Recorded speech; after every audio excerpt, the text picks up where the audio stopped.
Welcome to this online session of Building Materials and Construction 5. Today we'll be seeing about Unit 4 named Advanced Construction Techniques and Materials. So in this session we'll be seeing about pneumatic structures, and in that we'll be seeing about its description, its types and its advantages. First we will start with a description of pneumatic structures. So pneumatic structure is a membrane which carries load developed from the tensile stresses. Its stabilization is done by pre-stressing the membrane, either by applying an external force which pulls the membrane taut, internal pressurizing if the membrane is volume enclosing. So such structures are called as pneumatic structures. So these structures can create artificial environments adaptable to human use. The pneumatic forms are bound to increase in popularity owing to the tremendous freedom they provide to the architects in designing large free spaces within them. So the word pneumatic is derived from the Greek word pneuma, meaning breathe of air. Thus, these are the structures which are supported by air. So although pneumatic structures have been used by mankind for thousands of years, it was only introduced in the building technology about 40 years ago. So its principle is the use of relatively thin membrane supported by a pressure difference. Though increasing the inside air pressure, not only the dead weight of the space, envelope is balanced, but the membrane is stressed to a point where it cannot be indented by asymmetrical loading. So there are two types of pneumatic structures. They are air supported structures and air inflated structures. So first we will see about the air supported structures. So it consists of a single membrane enclosing a functionally useful space which is supported by a small internal pressure difference.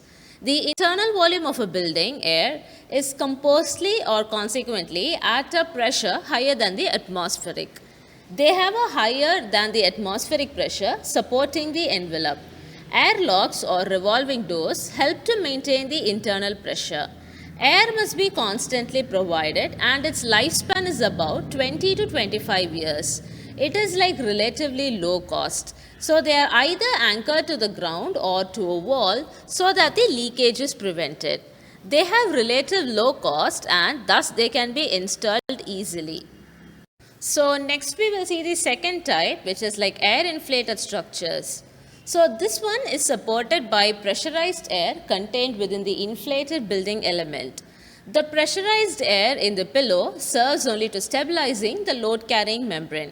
The covered space is not pressurized.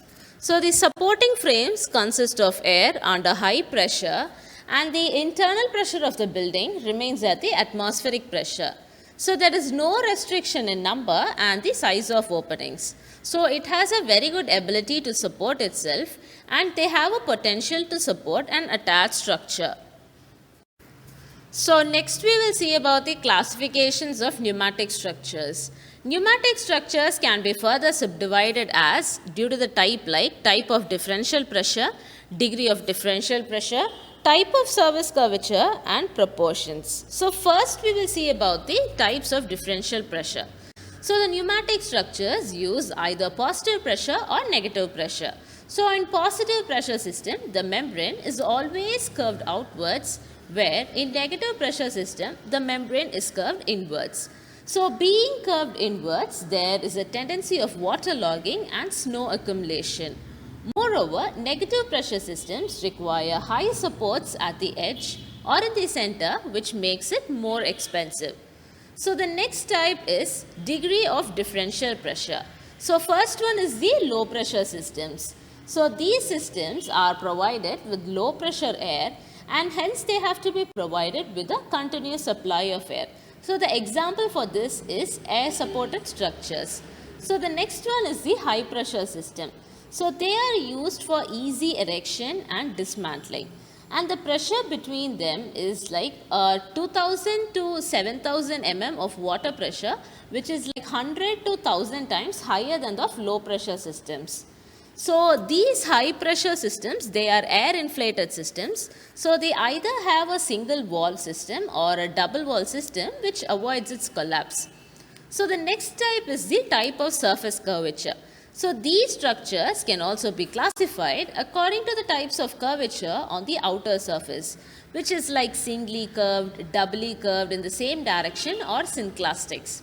So doubly curved in opposite direction or anticlastics. So the next type or the last type is the proportion. So on the basis of different proportions, pneumatic structures can be of two dimension, of similar size and one larger dimension. Example, tubes, masts, columns and towers. Two dimensions of similar size and one smaller dimension. So the examples are like cushions, lenses and mattress. So three dimensions of similar size and the examples are balloons, balls, spheres and bubbles. So that's all about the classification. So next we will see about the system components. So the first one is the envelope. So they can be made up of different materials. They cannot be used as one continuous material. Materials are seamed together by sealing, heat bonding or mechanical jointing. So the design of the envelope depends on an evenly pressurized environment.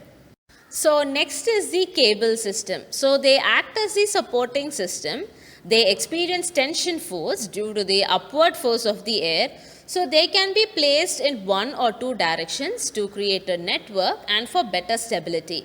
They do not fail since they are pulled tight enough to absorb the external loads. So next is the pumping equipment. So it is used to supply and maintain internal pressure inside the structure. Fans, blowers or compressors are used for constant supply of air. The amount of air required depends on the weight of the material and the wind pressure. So the next one is the entrance door. So doors can be like ordinary doors or it can be airlocks. Airlocks minimize the chances of having an unevenly pressurized environment. So next is the foundation. Pneumatic structures are secured to ground using heavy weights, ground anchors or attached to a foundation. So the weight of the material and the wind loads are used to determine the most appropriate anchoring system. For bigger structures, reinforcing cables or nets are used. For a dependent pneumatic structure, like which is roof-only air-supported structure, the envelope is anchored to the main structure. So when anchoring is done to soil, the cable is attached to the anchor directly inserted and the frictional forces of the soil to hold it down. So soil anchoring systems include screw, disc, expanding duckbill and arrowhead anchors. So next we will see the loading. So wind and snow loads are the primary loads that are acting on the pneumatic structures. So they are anchored very tight to the ground, so no horizontal forces are exerted to the envelope. So as pneumatic structures are tensile, the envelope has the ability to gain stiffness in order to withstand the loads acting on them. So wind loads produce a lateral force on the structures and the snow load causes downward forces on the envelope. So the pneumatic structures are designed to withstand wind loads of 120 meter per hour and the snow loads of about 40 pounds per yard. So next we will see about the envelope materials. So the first is fiberglass. So the high tensile strength, elastic behavior and durability.